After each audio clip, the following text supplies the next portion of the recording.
Hello everyone आज चाहिँ हामी यस भिडियोमा एचटिएमएल र कोटेसन अनि एड्रेस सी cite for work title video HTML comment and HTML कलर्सहरूको बारेमा जान्नेछौँ र त्यसलाई कसरी एचटिएमएलमा युज गर्ने भनेर गरेर देखाउने हेर्नेछौँ र आजको भिडियो सुरु गरौँ।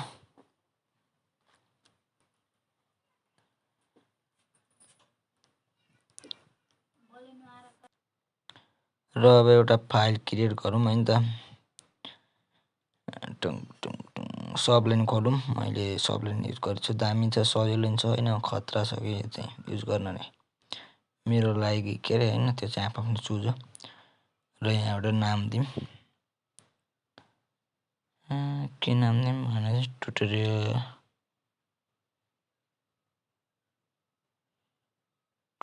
4.html लेखेर दिउँ है त ल। अनि एचटिएमएल लेखेर ट्याब दबाऊँ, आयो। अनि ट्युटोरियल एचटिएमएल ट्युटोरियल 4 भनेर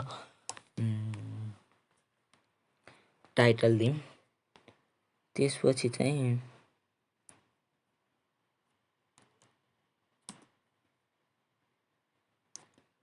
बडीभित्र चाहिँ हामीले अब सुरुमा चाहिँ डबल कोटेसन युज गरेर हेरौँ कस्तो हुन्छ होइन।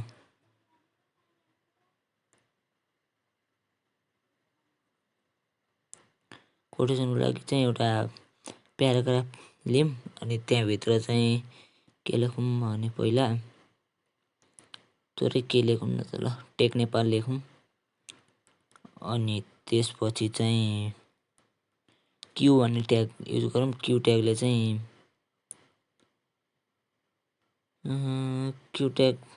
चाहिँ के भन्छ, डबल कोटेसनभित्र राखिदिन्छ कि हाम्रो जुन टेक्स्टहरूलाई भने। र एचटिएमएलमा कोटेसनको लागि चाहिँ क्यु ट्याग युज गर्न सकिन्छ। अब यहाँ ट्राई नै गरेर हेरौँ न त लाइभ के लेखिदिन्छु नि मैले। क्यु ट्यागभित्र चाहिँ helps to learn HTML CSS in this tutorial भनेर लेखिदिएँ ल। लेखिदिउँ त भन्ने लेख्दैमा के जान्छ र, त्यति लेख्थेँ, सेभ गरेँ अनि ओपन इन ब्राउजर गरेँ र देख्न सक्नुहुन्छ टेक नेपाल बाहिर आएको छ अनि त्यो क्यु ट्यागभित्र लेखेको चाहिँ डबल कोटेसनभित्र आएको छ। यसरी चाहिँ हामीले एचटिएमएलमा क्यु ट्याग युज गरेर डबल कोटेसनभित्र लेख्न सक्छौँ। र अर्को छ एड्रेस भन्ने ट्याग छ, जुन चाहिँ हामीले एड्रेसलाई चाहिँ ठ्याक्क फर्मेटमा राखेर लेख्न सक्छौँ। जस्तै हेरिहालौँ, यहाँ लेख्दिउँ written bye take Nepal.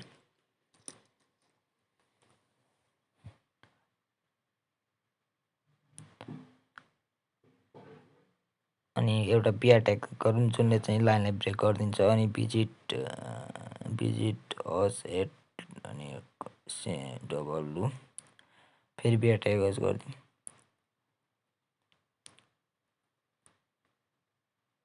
Take Nepal @gmail.com लेख्दिउँ त, npl@gmail.com।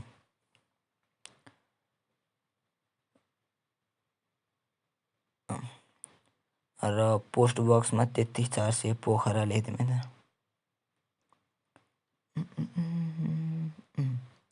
33-400 पोखरा। फेरि बिआर ट्याग युज गरिदिउँ।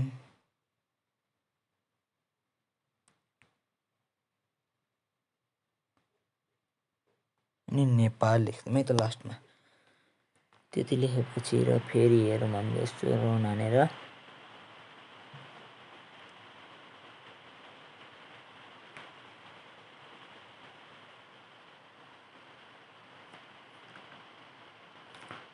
देख्नुभयो तपाईँले त्यहाँ आएको छ ठ्याक्क फर्मेट मिल्दैन। अब चाहिँ अर्को युज गरौँ HTML cite for work title. Work टाइटलको लागि एउटा साइट भन्ने एलिमेन्ट युज गरौँ।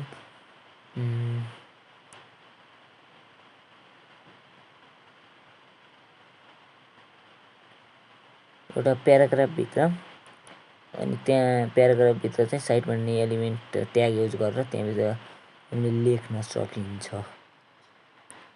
जस्तै हेरौँ,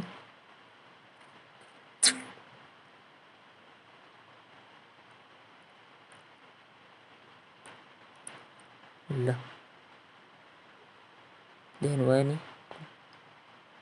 टक्क मिलेर आएको छ वर्क टाइटलको लागि चाहिँ। र त्यसपछि चाहिँ हामीले भिडियो भन्ने ट्याग युज गऱ्यौँ। भिडियो मतलब बिआई डिरेक्सनल ओभरराइड हो, जुन एचटिएमएलको बिआई डिरेक्सनल ओभरराइड एचटिएमएल एलिमेन्टले डिफाइन गर्दछ।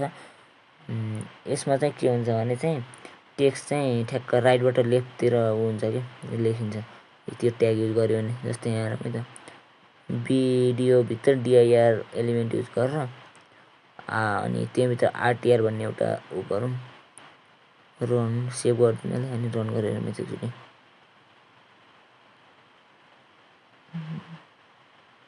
भएन त्यहाँ।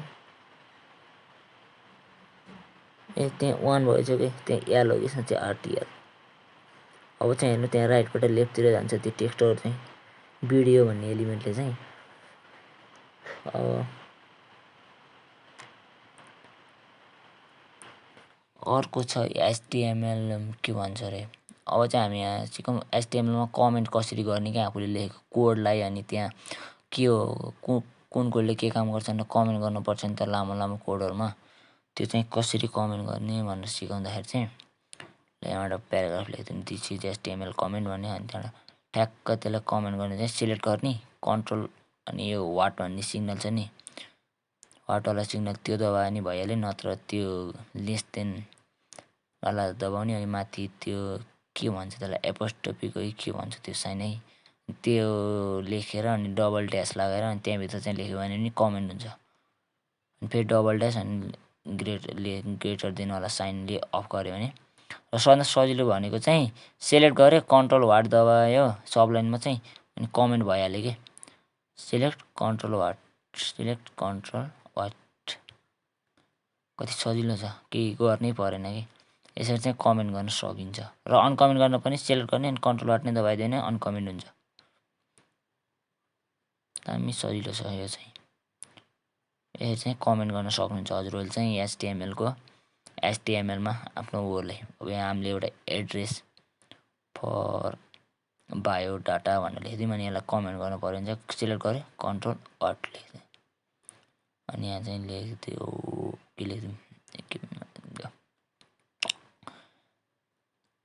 र अब यहाँ चाहिँ साइट फर वर्क टाइटल लेख्दिउँ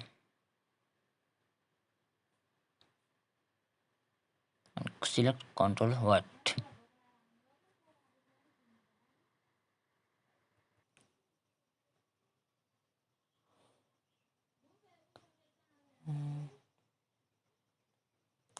अब चाहिँ एचटिएमएल कलरहरू कसरी युज गर्ने भन्ने हेरौँ है त।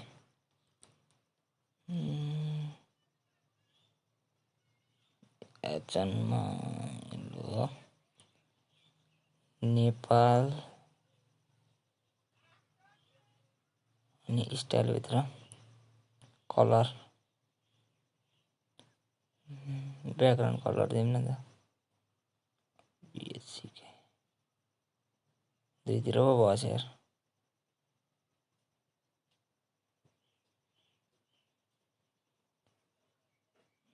ब्याकग्राउन्ड कलरमा DOD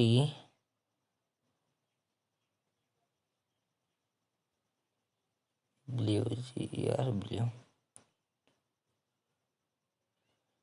फेरि अर्को दिउँ yellow Pokhara,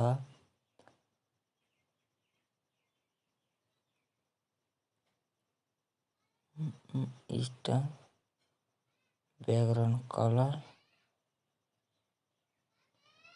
tomato, tomato control S control save न। र त्यहाँ आएको छ ब्याकग्राउन्ड कलरमा। Thanks for watching guys.